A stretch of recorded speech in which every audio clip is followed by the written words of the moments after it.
आमे विज्ञान सदुपयोग करबा ता हमर परम मित्र साइपार जदि आमे तार दुरुपयोग करबा ता हमर शत्रु मध्य साइपार ताले आसु विज्ञान पर आधारित गोटे नाटक देखिबा जार नाम होची विज्ञान और शत्रु बंधुत्व एई नाटक को परिवेषण करछन जे आमा विद्यालय अष्टम श्रेणी क विभाग भाई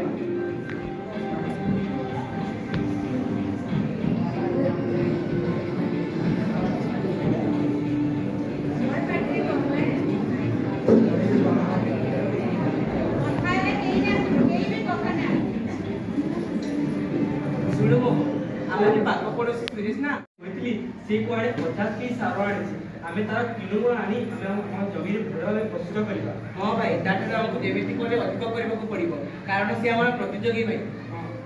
चलो हरि हरि ए भी केउटा को खेलिबा को जाईछि जे ए पर्यंत आसीनी।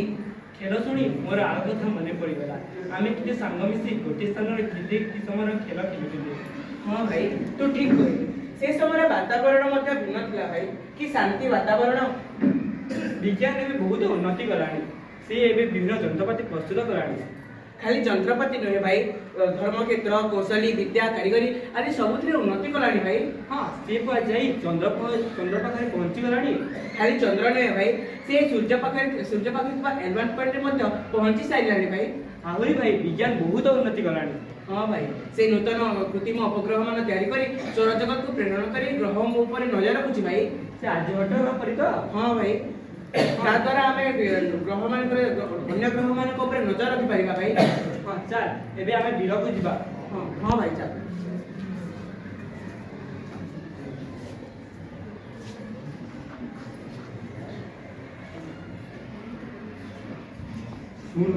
से पुलिस किती ध्यान दउची किती सारा दउची से विषय में समझ जानिला को पड़ियो। चल हमें भी तास सुरेता को देई से किती ध्यान दउची हम सारे जानते जाने। हां भाई सुरेश तू एठारे कोन करूछु कोन पे आछिछु सारा दो सुन से सारा पे आसी से भाई ये सारा देखो हां सब हमको जानिला को पड़ियो। चल से समस्त से सारा कोन पैट्रिक को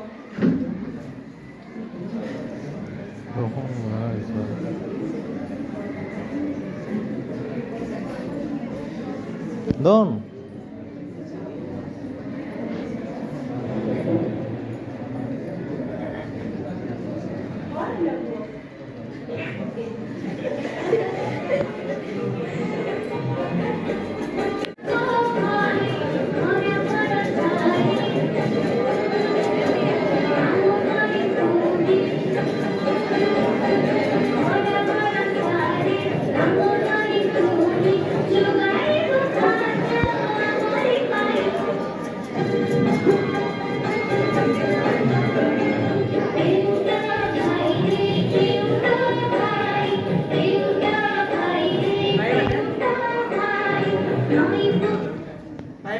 चलो एबे हमें तो बिलरे सारा दे सारलानी चले हम पोशाक खराब गेलानी। चलो एबे नवा पोशाक किने आनिबा। चलो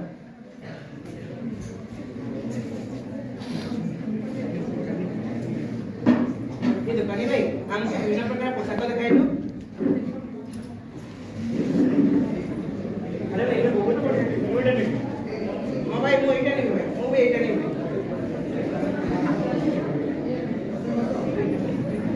भाई कितने टका है यार देखो भाई ना हमको 50 टका का नाश्ता दे दो।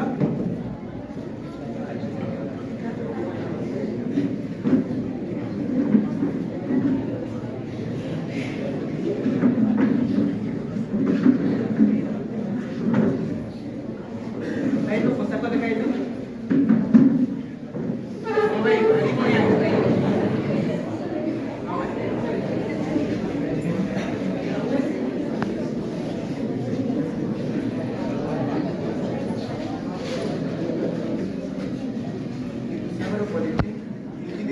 हाँ भाई ये किती रोज मु ठेंगी दउची चल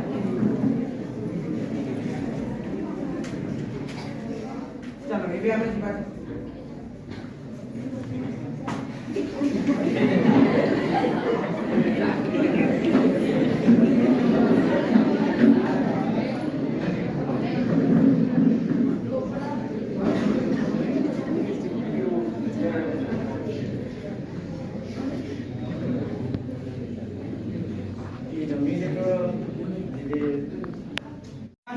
ଲୋଭରେ ଜମିରେ ବହୁ ସାର ପ୍ରୟୋଗ କରୁଛନ୍ତି।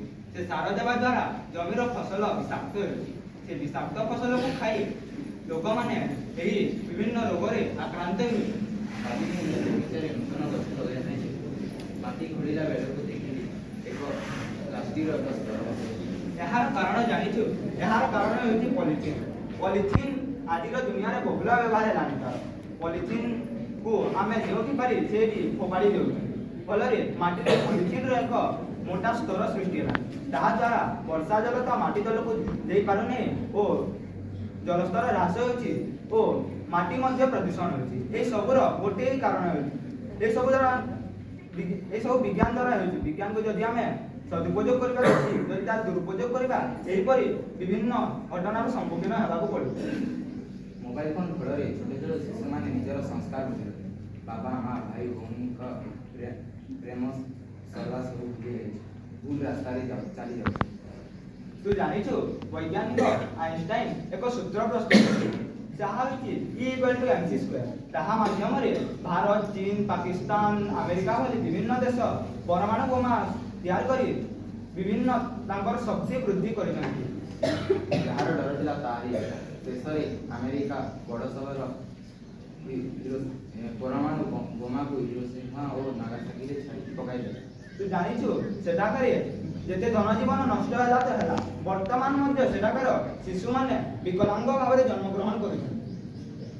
ଖାଲି କ'ଣ ସେତିକି, ଏପର୍ଯ୍ୟନ୍ତ ସେଠାରେ ଗୋଟିଏ ମଧ୍ୟ ଗଛ ଲତା ବଢ଼ି ପାରିନାହାନ୍ତି। ତାହା ହେଉଛି ଚିନ୍ତାର ବିଷୟ। ତୁ ଜାଣିଛୁ ଚାଷୀମାନେ ଜମିରେ ଯେଉଁ ରାସାୟନିକ ସାର ପ୍ରୟୋଗ କରୁଛନ୍ତି ଯାହା ଜମିରେ ଥିବା ପାଣିକୁ ବିଷାକ୍ତ କରୁଛି। ସେ ବିଷାକ୍ତ ପାଣି ଯାଇ ନଦୀରେ ମିଶୁଛି। ସେ ବିଷାକ୍ତ ପାଣି ନଦୀରେ ମିଶିବା ଯୋଗୁଁ ସେହି ପାଣିକୁ ଲୋକମାନେ ପାନୀୟ ଜଳ ଭାବରେ ବ୍ୟବହାର କରି ବିଭିନ୍ନ ରୋଗରେ ଆକ୍ରାନ୍ତ ହେଉଛନ୍ତି। ଏହା ମଧ୍ୟ ଏକ ଚିନ୍ତାର ବିଷୟ ସାଜିଲାଣି। ଅଧିକ ପର୍ଫ୍ୟୁମ୍, ସ୍ୟାଣ୍ଡ, CFC ଓ ବିଭିନ୍ନ ପ୍ରକାର ବିଷାକ୍ତ ଗ୍ୟାସ୍ ବ୍ୟବହାର ଫଳରେ ଆମ ଦେଶର ଓଜନ ସ୍ତର କମିବାରେ ଲାଗିଛି। ଓଜନ ସ୍ତର କମିବା ଦ୍ୱାରା ଓଜନ ସ୍ତରରେ ବିଭିନ୍ନ ଛିଦ୍ର ସୃଷ୍ଟି ହେଲାଣି।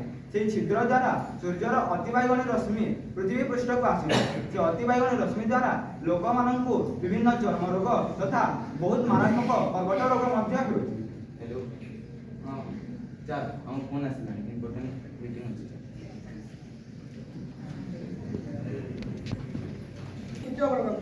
କିଛି ନୂତନ ଜିନିଷ ତିଆରି କର। ମଙ୍ଗଳ ଗ୍ରହରେ ବସତି ସ୍ଥାପନ ପାଇଁ ଗବେଷଣା ମଧ୍ୟ କରାଯାଉଛି। ହେଲେ ତୁଚ୍ଛ ପଇସା ପାଇଁ ଲୋକମାନେ ବିଜ୍ଞାନ ଦୁରୁପଯୋଗ କରି ମୃତ୍ୟୁ ମୁଖରେ ପଡୁଛନ୍ତି। ଲୋକମାନେ ଯେଉଁ ଡାଲରେ ବସିଛନ୍ତି ସେ ଡାଲକୁ ଭାଙ୍ଗି ଦେଉଛନ୍ତି। ଯଦି ଏପରି ହେଲା ତାହେଲେ ପୃଥିବୀ ଏମିତି ଏକ ବିପଦରେ ପଡ଼ିବ ଯାହାର କଳ୍ପନା କରିବା ମଧ୍ୟ ଅସମ୍ଭବ। ଯଦି ଲୋକମାନେ ବିଜ୍ଞାନ ସଦୁପଯୋଗ କଲେ ତାହେଲେ ସେମାନେ ଏହି ବିପଦରୁ ତରିଯିବେ। ତେଣୁ ସତର୍କ ରୁହନ୍ତୁ ଓ ବିଜ୍ଞାନ ଅବଦାନକୁ ଭୁଲନ୍ତୁ ନାହିଁ। ଏହାର ଦୁରୁପଯୋଗ କରନ୍ତୁ ନାହିଁ, କାରଣ ବିଜ୍ଞାନ ଆମର ଯେତିକି ମିତ୍ର ତାଠାରୁ ଅଧିକ ଶତ୍ରୁ। ତାହେଲେ ସତର୍କ ରୁହନ୍ତୁ ଓ ସଜାଗ ରୁହନ୍ତୁ। ଧନ୍ୟବାଦ। ଧନ୍ୟବାଦ। ଜୟ ବିଜ୍ଞାନ, ଜୟ କିସାନ। जय विज्ञान जय किसान जय विज्ञान जय किसान।